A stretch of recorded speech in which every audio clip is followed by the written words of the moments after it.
Yo mga idol, kamusta? Sports Talk PH nga pala. Ang banat kay Casimero, pag-usapan natin yan mga idol. Ngunit bago ang lahat ay huwag kakalimutang mag-subscribe at i-click ang notification bell button for more sports talk. So alam nga po nating lahat na kasalukuyang puspusan na ang paghahanda ng ating pambato na si former WBO Bantamweight Champion General Casimero para sa kanyang nalalapit na laban kontra sa Japanese fighter Yunosuke Kameda na siyang nakatakdang ganapin sa susunod na buwan.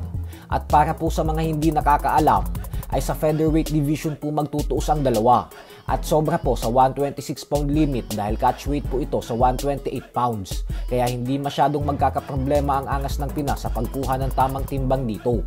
Subalit tila naging prangka nga po kay Casimero ang kanyang dating promoter na si Masayuki Ito matapos itong sabihin na kung sa 122 pound super bantamweight division daw gagawin ang laban ay panigurado umano na makukuha ni Casimero ang panalo dahil malakas daw doon si Casimero.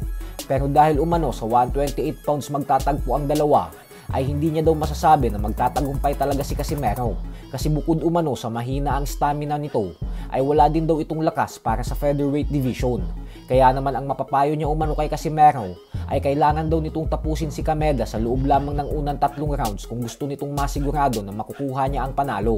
Pero kapag umano lumagpas ng 3 rounds ang laban, ay malaki daw ang posibilidad na matalo si Cuadro Alas nang dahil sa manghihina na umano ito kasi hindi daw talaga siya kumbinsido sa hangin at resistensya ng former 3 division champion.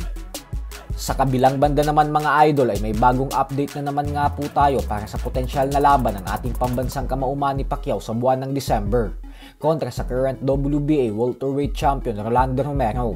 Ito po ay dahil bagamat wala pang official announcement na kasado na talaga ang laban ng dalawa, ay matapos pong mag-post ni Romero sa kanyang official social media account na may petsa na umano ang kanyang susunod na laban, ay sinabi naman po nito sa latest interview niya sa Fight Hype na sino ba naman daw ang aayaw sa pagkakataon na makalaban ng isang Manny Pacquiao. Isang pahiwatig po ito na mukhang mas pinili na talaga ni Romero na labanan si Pacquiao kaysa makipag-rematch kay Ryan Garcia. Pero ang problema nga po dito ay kung sa December na talaga sila magtutuos, ay halos may 2 buwan na lang po na pag-e-ensayo ang ating pambansang kamao.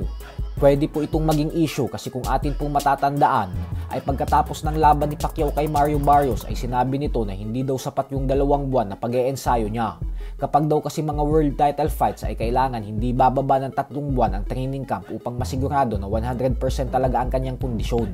Kaya naman mas maigi siguro kung wag nang madaliin ni Pacquiao na labanan si Romero sa December.